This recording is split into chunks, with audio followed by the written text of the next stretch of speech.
Hello and welcome to my HTML tutorial. तो इस tutorial में हम semantic elements and HTML5 migration के बारे में पढ़ेंगे।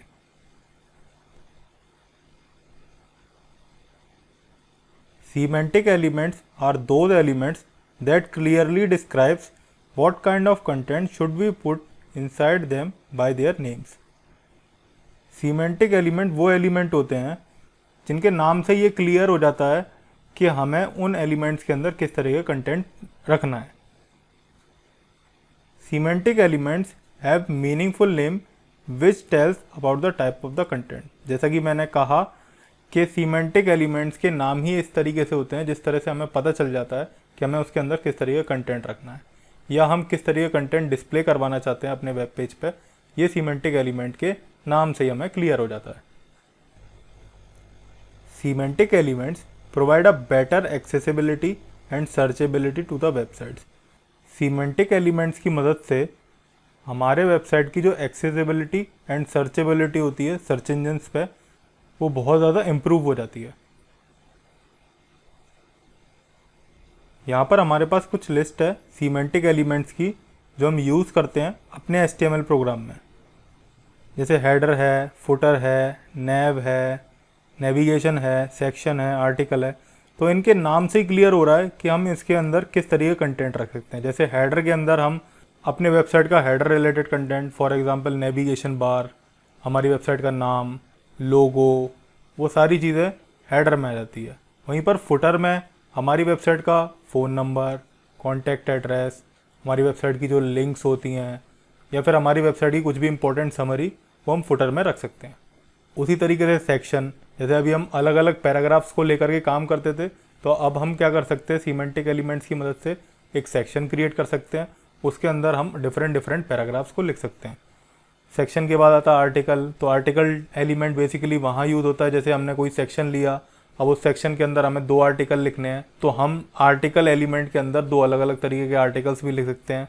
और यहाँ पर ये जितने भी सीमेंटिक एलिमेंट्स हैं इनके नाम से ही ये क्लियर हो रहा है कि इनके अंदर हम किस तरीके का कंटेंट रख सकते हैं। अब हम देखते हैं कि वेब पेज में जो स्ट्रक्चर सीमेंटिक एलिमेंट्स के थ्रू क्रिएट किया जाता है वो हम किस तरीके से करते हैं। तो यहाँ पर सबसे पहले हमारा बॉडी एलिमेंट आता है। तो मैं अभी तक जितना भी कोड अपना वेब पेज पे जो मेरा डिस्प्ले हो रहा था वो सारा का सारा मैं बॉडी एलिमेंट के अंदर ही लिख रहा था।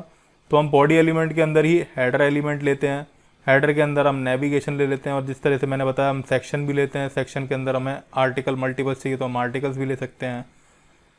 ए साइड एलिमेंट का भी यूज़ कर सकते हैं। ए साइड एलिमेंट का मतलब होता है कि जैसे हमें अपना साइड बार लगाना है वेबसाइट पे, तो जो साइड बार होता है उस साइड बार का कोड हम ए साइड एलिमेंट के अंदर लिख लेते हैं। वैसे ही फुटर एलिमेंट भी होता है हमारे पास जिसके अंदर हम फुटर से रिलेटेड सारा कंटेंट अपनी वेबसाइट का लिखते हैं।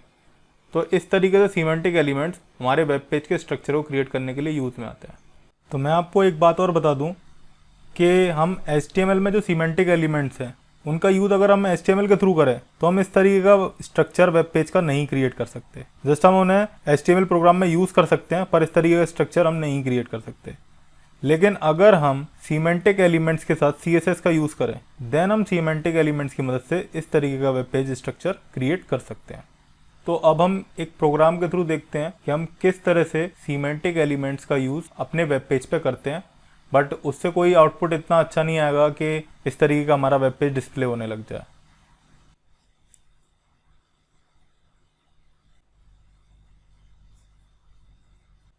तो यहाँ पर मैंने अपना VS कोड ओपन कर लिया है एंड उसे लाइव सर्वर के थ्रू ब्राउज़र पर रन करा लिया। अब मैं अपने HTML प्रोग्राम में सीमेंटिक एलिमेंट का यूज़ किस तरीके से करूँगा। सबसे पहले हमारा जो वेब पेज में स्ट्रक्चर आता है बॉडी के अंदर, तो मेन के अंदर अभी मैं इसको तो ऐसे ही लिखा रहने देता हूँ, मैं अंदर ही बता देता हूँ। इसमें मेन के अंदर हम क्या लेते हैं, सबसे पहले हेडर लेते हैं। हेडर के अंदर हम नेव लेते हैं नेविगेशन क्रिएट करने के लिए। इसके बाद हम क्या करते हैं, या तो हम ए साइड एलिमेंट ले सकते हैं, अगर हमें लेफ्ट साइड में साइड बार लगाना तो हम ए साइड एलिमेंट यहाँ पर भी ले सकते हैं। इसके बाद हम सेक्शन ले सकते हैं एंड उस सेक्शन के अंदर हम आर्टिकल्स ले सकते हैं। आर्टिकल्स के अंदर हेडिंग ले लीजिए, हेडिंग के अंदर पैराग्राफ भी ले सकते हैं हम। उसी तरीके से मैं एक आर्टिकल और ले लेता हूँ अपने वेब पेज के लिए, एंड फुटर।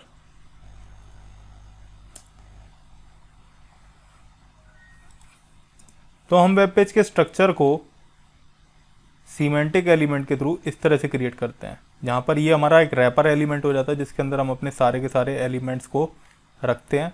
उसके बाद हमारा हेडर आता है, हेडर से रिलेटेड कंटेंट को क्रिएट करने के लिए, फिर हमारे साइड बार से रिलेटेड कंटेंट को क्रिएट करने के लिए हम ए साइड एलिमेंट का यूज़ करते हैं, फिर सेक्शन का, एंड देन आर्टिकल का। आर्टिकल के अंदर हम कुछ भी रख सकते हैं। अब मैं जैसे यहाँ पर ले देता हूँ हेलो हेडिंग, सॉरी आर्टिकल 1 लिख देता हूँ मैं, आर्टिकल 1। इधर कुछ आर्टिकल से रिलेटेड कंटेंट देते हैं 20 वर्ड्स का। यहाँ पर आर्टिकल आर्टिकल 2, एंड यहाँ पर आर्टिकल से रिलेटेड कुछ कंटेंट पास कर देते हैं।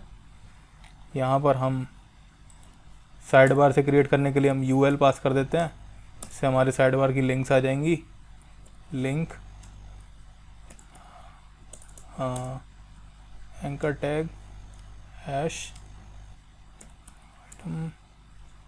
1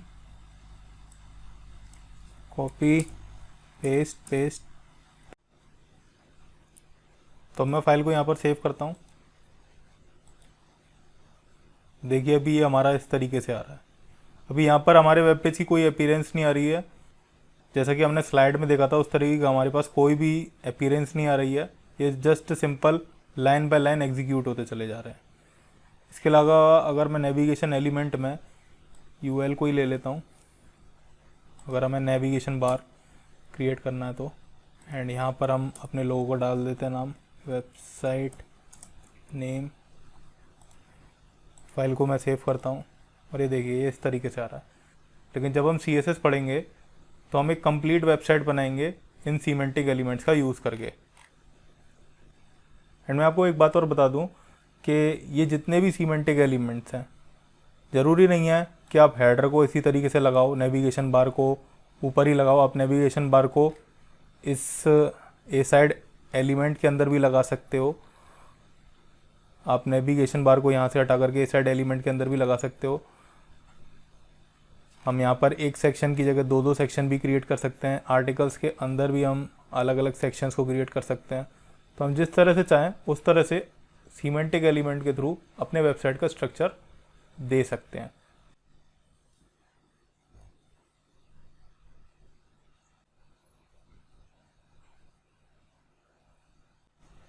तो अब हम जानते हैं HTML5 माइग्रेशन क्या होता है। HTML5 migration specifies that how to migrate from HTML4 to HTML5। HTML5 migration एक ऐसा कंसेप्ट है जो कि हमें HTML4 से HTML5 में चेंजेस हुए हैं उनको बताता है। In HTML4 we need to define footer area in CSS and after that apply this footer on web page with div element, but HTML5 provides footer element for footer area। जब हम HTML4 में पहले काम करते थे तो वहाँ पर हमारे पास कोई फुटर एलिमेंट नहीं था। वहाँ पर हमें फुटर डिवीजन एलिमेंट के मदद से क्रिएट करना पड़ता था, एंड देन आफ्टर जब हम उसे क्रिएट कर लेते थे उसके बाद हम CSS का यूज़ करके उसको स्टाइल करते थे। पर HTML5 में हमारे पास एक अलग ही फुटर एलिमेंट आया फुटर एरिया को क्रिएट करने के लिए। फुटर एलिमेंट की तरह HTML5 में काफ़ी सारे ऐसे एलिमेंट्स हैं जो कि वेब पेज के डिफरेंट एरियाज़ को क्रिएट करने के लिए यूज़ में आते हैं, जैसे हेडर एलिमेंट, आर्टिकल एलिमेंट, यहाँ पर हेडर 2 बार लिख गया है, navigation element, section element etcetera.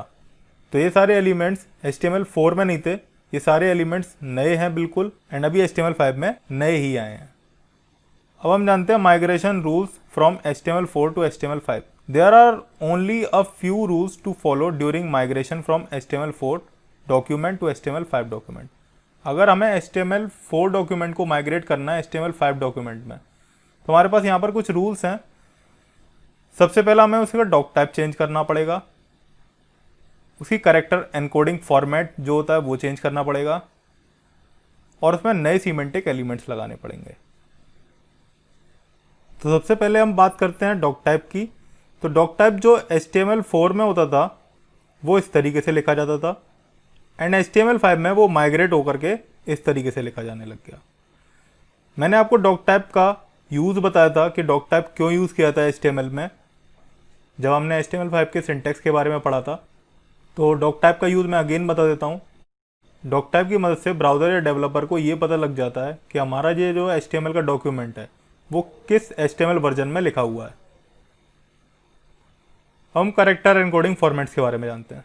तो हम HTML4 में जो करेक्टर एनकोडिंग यूज़ करते थे वो UTF-8 यूज़ ही करते थे, बट हमें जो हमारा करेक्टर सेट होता था वो मेटा एलिमेंट के साथ इस तरह से स्पेसिफाई करना पड़ता था, पर वो माइग्रेट होकर के HTML5 में कुछ इस तरह से लिखा जाने लग गया। सिंपल वे में जस्ट मेटा एलिमेंट के साथ हमें कैर सेट एट्रीब्यूट का यूज़ करना पड़ता है एंड अपनी करेक्टर एनकोडिंग वहाँ पर पास कर देनी होती है। अब हम जानते हैं कि सीमेंटिक एलिमेंट्स की मदद से HTML4 टू HTML5 माइग्रेशन कैसे हुआ। तो HTML4 में जो हमारा वेब पेज स्ट्रक्चर क्रिएट होता था वो कुछ इस तरीके से होता था, डिवीजन एलिमेंट के बेसिस पे। यहाँ पर हम डिवीजन एलिमेंट लेते थे, उसमें एक आईडी या क्लास पास करके हेडर लिखते थे, तो उससे हमारा हेडर क्रिएट होता था। जब हम इसे स्टाइल कर देते CSS से तब उसी तरीके से हम साइड बार भी क्रिएट करते थे, कंटेंट, पोस्ट और फुटर, हमें जो भी क्रिएट करना होता था हम डिविजनल एलिमेंट का यूज़ करते थे। लेकिन HTML5 में हमारे पास सीमेंटिक एलिमेंट्स आ गए जिनकी मदद से हमें बार बार डिवीजन एलिमेंट का यूज़ नहीं करना पड़ता एंड हम ईजी वे में वेब पेज के स्ट्रक्चर को क्रिएट कर सकते हैं। डिव एलिमेंट्स हमें एक्सेसिबिलिटी एंड सर्चेबिलिटी की कैपेबिलिटी प्रोवाइड नहीं करती थी सर्च इंजन्स पे, बट सीमेंटिक एलिमेंट्स की मदद से हमारी जो सर्चेबिलिटी एंड एक्सेसिबिलिटी होती है वेबसाइट की सर्च इंजन पे वो इम्प्रूव हो जाती है। इसके अलावा मैं आप लोगों को एक और चीज़ बता दूं कि HTML4 में हमें प्लगइन यूज़ करना पड़ता था। हमें अगर वीडियोस को प्ले करवाना होता था तो हमें प्लगइन का यूज़ करना पड़ता था, लेकिन HTML5 में हमें किसी प्लगइन का यूज़ नहीं करना पड़ता। हमारे पास जो वीडियो एलिमेंट है वो डायरेक्टली हमारे वेब पेज पे वीडियो को प्ले करवा देता है। तो अब आप लोगों को क्लियर हो गया होगा कि HTML5 में सीमेंटिक एलिमेंट्स क्या होते हैं एंड हम किस तरह से HTML4 डॉक्यूमेंट को HTML5 डॉक्यूमेंट से माइग्रेट कर सकते हैं।